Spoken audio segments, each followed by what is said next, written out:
Les atomes radioactifs ont ceci de particulier qu'ils meurent, ils sont mortels, sans jamais avoir vieilli.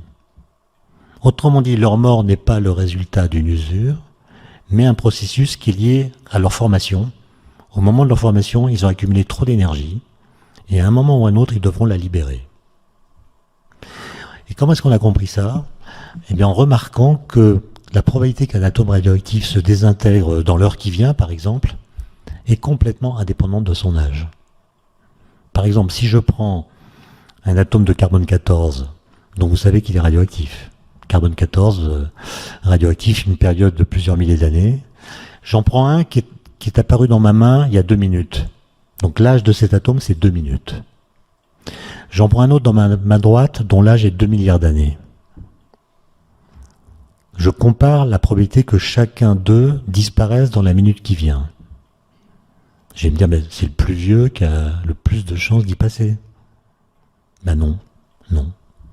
La probabilité qu'ils ont l'un et l'autre de disparaître dans le futur est exactement la même. Autrement dit, elle est indépendante de leur âge. Alors qu'est-ce qu'on appelle le vieillissement?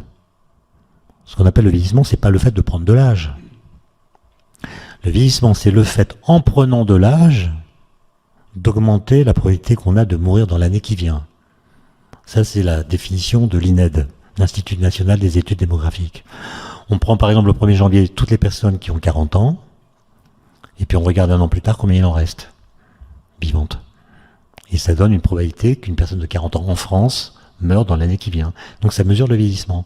Et si vous regardez les courbes qui sont publiées par l'INED, vous verrez qu'en France, les hommes ne vieillissent pas entre 23 et 39 ans. C'est-à-dire qu'un homme de 23 ans a exactement la même probabilité de mourir dans l'année qui vient qu'un homme de 39. Donc il y a tout un plateau comme ça pendant lequel on est radioactif. Enfin, on est comme les atomes radioactifs, c'est-à-dire notre probabilité de mourir ne dépend pas de notre âge. Et après 39 ans, ça s'aggrave pour toutes sortes de raisons sur lesquelles je ne reviendrai pas. Les femmes, c'est différent, si je puis me permettre. Les femmes vieillissent tout le temps, à tous les âges de la vie, par contre beaucoup moins que les hommes.